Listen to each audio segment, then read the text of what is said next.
Bismillaahi Raxmaani Raxiim. Kusoo dhawaada janaalka waxbarashada ee Ibn Solution. Insha Allah awoodi leh hadduu raali ka noqdo maanta waxaan xalinaynaa imtixaanka maadada ICT-da ama si kale haddaan u yiraahdo maadada technology-ga fasalka afraad ee dugsiga sare imtixaankii ugu dambeeyay ee national exam-ka ahaa. Qaybta koowaad arday waa gobogeli jawaabta saxda ah waxaana saaran 40 buundo. Su'aasha ugu horeysa waxay ku leedahay is a network that connects computers within a small graphical area.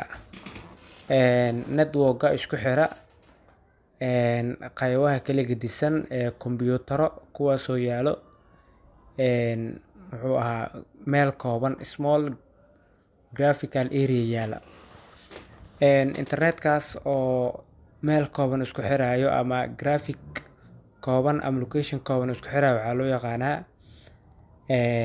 jawaabtu waxay noqonaysaa xarafka ba oo ah LAN oo laga soo gaabiyay local area network. Sidoo kale su'aasha labaad waxay ku leedahay arday which one is the advantage of ring topology? Mid ka mid ah faa'iidooyinka ring topology. Ring topology waa hab ka mid ah hababka loo xiro network ama internetka. Advantage-kiisa waxaa ka mid ah ring topology arday jawaab sax waxay noqonaysaa xarafka ba oo ah easy to install and reconfigure ay noqonaysaa si fudud markaasi loo install gareyn karaa.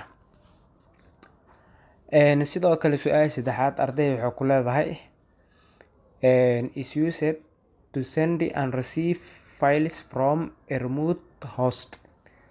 Waxaa loo isticmaalaa in lagu diro faylal iyadoo laga soo dirayo remote host. Waxaa loo yaqaanaa jawaabtu waxay noqonaysaa arday xarafka D oo ah FTP loo yaqaanaa. Sidoo kale su'aasha afraad the top part of the PowerPoint window as shown in the figure below is called. Sawirka ku muuqdo oo ah qaybta ugu sareysa ee PowerPoint-ga waxaa loo yaqaanaa jawaab sax arday waxay noqonaysaa xarafka ee ah title bar. Su'aasha shanaad arday waxaa waaye the following are main parts of HTML elements. Kuwan soo socda waa qaar ka mid ah elementyada uu leeyahay HTML-ka except marka laga reebo jawaab sax waxay noqonaysaa arday midka aan ka midka ahayn HTML elements wuxuu noqonayaa xarafka ee ah the head tag. Su'aasha lixaad waxay ku leedahay arday each device on internet is provided with a unique address now as it is IP which stands for waxaa la dhahay device walba ama qalab walba oo internetka ah wuxuu markaasi oo la siiyaa ama uu leeyahay address oo asaga u gaar ah oo unique u ah waxaana loo yaqaanaa IP loo yaqaanaa. IP-gaas waxaa laga soo gaabiyay jawaab sax waxay noqonaysaa xarafka D ee ah internet protocol laga soo gaabiyay IP address. IP internet protocol laga wadaa. Su'aasha toddobaad waxay ku leedahay arday which one of the following is the URL used? Mid ka mid ah URL-yada waxaa loo isticmaalaa mid ka mid ah kuwan soo socda waa URL kaasoo loo isticmaalo jawaabtu waxay noqonaysaa xarafka ee ah specify address on the web. Su'aasha sideedaad all MS Excel formula start dhammaan formulooyinka uu leeyahay MS Excel waxay ka bilowdaan start what waxay ka bilowdaan calaamadda equal sign ay ka bilowdaan calaamad equal ay ka bilowdaan equal waa xarafka D. Su'aasha sagaalaad in the flowchart the diamond symbol indicate what? su-aasha sagaalaad waxay ku leedahay oo gobogelyada calaamadda oo ku muuqato calaamadaasi waxaa loo isticmaalaa. jawaabta waxay noqonaysaa xarafka ba ee ah decision loo isticmaalaa. arday waxaad isla soo gaarnay page-kii labaad su-aasha 10aad. How can mobile technology in agriculture help farmers? siduu mobilka u caawiyaa dadka markaa beeraleyda ah? jawaabta waxay noqonaysaa oo saxda waxay noqonaysaa farmers can easily access education and information about a variety of agriculture issue. waa xarafka a waay. dadka beeraleyda tiknoolajiyadda waxay ka caawisaa in markaasi ay access gareeyaan waxyaabaha educationalka ah ama macluumaadka oo markaasi waxbarashada la xiriiro iyo wax walba markaasi oo issue ah oo markaa iyaga ay u baahan yihiin inay ogaadaan dhanka oo markaasi beeraha ama agriculture ku saabsan. sidoo kale arday su-aasha 11aad waxay ku leedahay you want to change worksheet view in Excel, which one the following step is true? markii aad rabtid in markaasi oo aad bedeshid worksheetkaaga waxaad maraysaa stepskan soo socda mid kamid ah maraysaa. stepka saxda ardayda waxaa waaye waa xarafka a. locate in the Excel window bottom right corner and choose either normal view aad doorane. normal view waxay ka mid tahay page large view way ka mid tahay or ama waxaad dooran kartaa page break view waad dooran kartaa. sidoo kale ardayda su-aasha 12aad waxay ku leedahay all the following dhammaan kuwan soo socdo are elements of multimedia. waa elementyada loo adeegsado multimedia except marka laga reebo. jawaabta waxay noqonaysaa xarafka c oo ah memory. there are two primary types of software jiro. what are they maxay kala yihiin arday waxay kala yihiin waa jawaabta waxay noqonaysaa xarafka dhac oo kala ah system software and application software ay kala yihiin. su-aasha 14aad using the figure below the letters inside the figure indicate. haddii oo markaasi aan fiirino sawirka oo noogu muuqdo warqadda waxa uu tilmaamayaa jawaabta waxay noqonaysaa xarafka b oo ah bold iyo italic iyo underline ay tilmaamaysaa saddexda calaamadood ama symbolska meesha ka muuqdo waa saddexda symbol ay lahaayeen boldiga iyo italiga iyo underlineka. su-aasha 15aad waxaa la dhahay is the main gateway to your computer's program folders and settings also provide a list of uses name it. waa markaasi habka ama wadada computerkaaga programmada iyo folderada ku jiro iyo dhammaan settingkiisa oo aad markaasi ku search gareyn karto ama meel halka aad ka raadin kartid adoo markaa magaciisa oo kaliya gelinayo. meeshaasi waxaa loo yaqaanaa arday jawaabta waxay noqonaysaa xarafka c ee ah start button loo yaqaana calaamadaas. waxaa isla soo gaarnay page-kii 3aad arday. su-aasha 16aad waxay ku leedahay in the Microsoft Word marka la joogo you can display information on every page. waxaa kusoo bandhigi kartaa on your document ee documentiga ka mid by creating adoo markaasi u sameynayo header and footer waa xarafka d. su-aasha 17aad people who have interest in information system scholar dadka markaasi oo xiiseeya information systemka waxaa loo yaqaanaa stakeholders loo yaqaanaa. su-aasha 18aad soo gaarna arday to determine si markaa loo go'aamiyo if the proposed solution can be developed.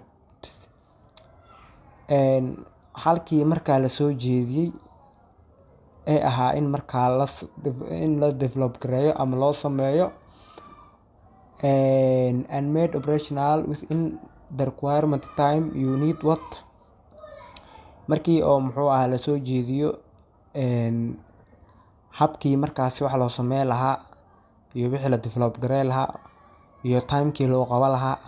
Markii intaa la helo waxaa loo baahan yahay waxay noqonaysaa arday xarafka ee ah in markaa la helo jadwal markaasi lagu shaqeeyo. 19aad the main goal of testing phase is to do what ujeedada ugu weyn ee markaasi loo sameeyo tijaabada waxay tahay fixed errors in markaasi khaladaadka la soo qabto.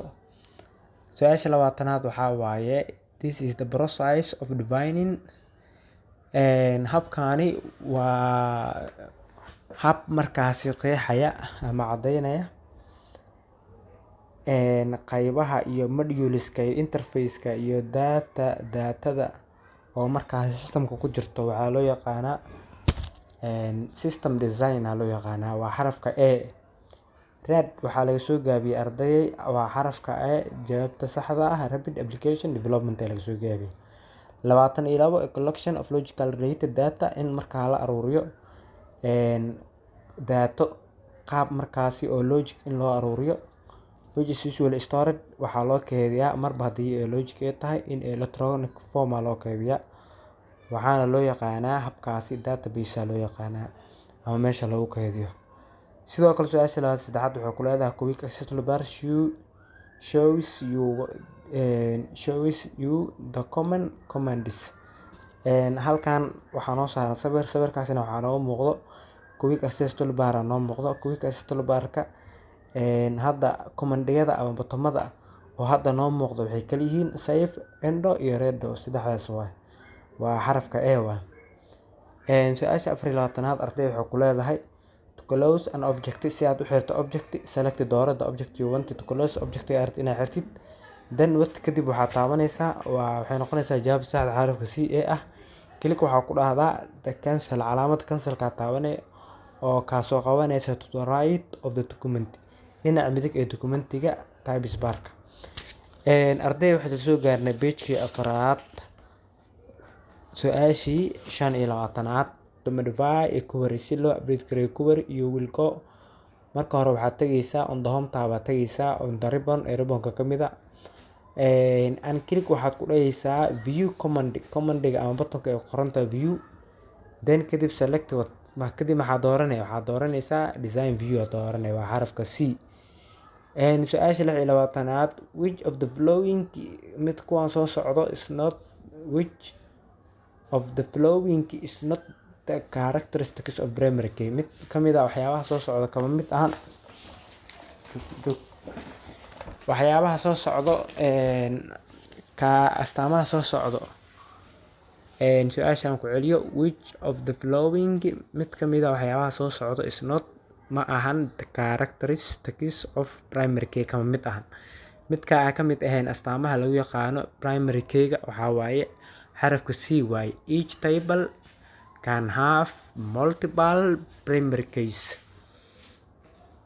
su-aasha 27aad which of the following mid kamid ah waxyaabaha soo socdo is the correct steps waa habka markaasi ugu saxan to use loo isticmaalo if you wanted to delete the current records markii aad rabtid in markaasi aad tirtid record ama xog markaasi oo la adeegsanayo ama markaasi jirto. waxaa sameynaysaa select waxaa daawanaysaa home tabka tagaysaa kadibna locate the record group waxaa tagaysaa groupka ee markaasi ay ku qoran tahay records group tagay groupka waxaa ka dooranay delete command calaamada delete ka dooranay dialog box will be click yes kadib dialog box ka soo baxayo waxaa dhahaysaa cancel ama yes close ama save oo ku soo qora ama yes ama no ku soo qora yes taabanaysaa. su-aasha 28aad which of the following mid ka mid ah waxyaabaha soo socdo allow you wuxuu ku ogolaanayaa to organize and present your data inaa xogtaada ururiso soona bandhigto in a reader friendly way iyadoo ah habka waxaa loo yaqaanaa arday report ah loo yaqaanaa waa xarafka d. When blinding a query markii oo la blind gareynayo query that uses more than one table waxaa la isticmaalaa hal table wax ka badan. You should go through these 3 steps except waxaa la maraa stepyadan soo socdo markii laga reebo design. Su-aasha xigtaa waxaa waaye which of the following translates mid ka mid ah waxyaabaha waxa turjuma mid ka mid ah waxyaabaha turjuma the code-ka in machine language waxyaabaha oo code-ka u bedela ee machine language-ka waxaa ka mid ah waa xarafka c oo ah translator ah ka mid ah code-ka oo ah machine language ayuu wuxuu bedela human language oo ah luqadda bini'aadanka ay fahmi kareen. Su-aasha 31 sawirkan kuu muuqda wuxuu cadeynayaa ama calaamadaasi ama iconkaas kuu muuqda wuxuu calaamad u yahay Python waa xarafka ba ayuu calaamad u yahay. Su-aasha xigta arday ahna page-ka 5aad aan soo gaarnay su-aasha 32 sawirka kuu muuqda maxaa ka maqan marka ugu horeyso muxuu ahaa waxaa la source gareynaa code-ka haye intii markaasi oo mashiinka oo markaasi oo shaqada uusan bilaaban ka hor waxaa ka horeeyo waxa loo yaqaano compiler ah ka horeeyo waa xarafka c in markaasi oo code-kii markaasi markii la soo geliyo oo qofka uu soo geliyo error ama qalad markaasi code-kaaga qabsada kaasoo markaasi haddana aan generate gareyneynin computer-ka wax oo message ah kuma soo saarayo error-kaas oo kale maxaa loo yaqaanaa waxaa loo yaqaanaa arday xarafka d logical error aa loo yaqaanaa.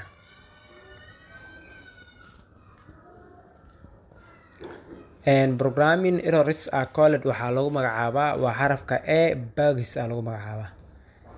The following are the common risks of a digital security waxay ka mid yihiin waxyaabaha soo socdo waxyaabaha riskiga ama khataraha ku ah digital security marka laga reebo backing up oo ah xarafka d.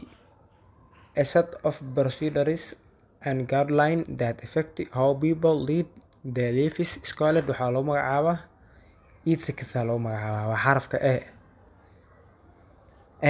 Su-aasha 37 arday waxay ku leedahay this is an individual who has outstanding computer and network skills qof markaasi leh xirfad markaasi sareyso oo dhanka computerka iyo network-ka ah kaasoo markaasi shirkad ay shaqaaleysiisay si oo markaasi oo u jabsado specific device ama specific network si markaasi loo tusiyo shirkadda in information-kooda la xadi karo ama in la xado ay fududahay oo ah corporate spy oo ah basaas shirkadeed. Su-aasha 38 these are programs that are hidden inside a computer mostly for bad reason except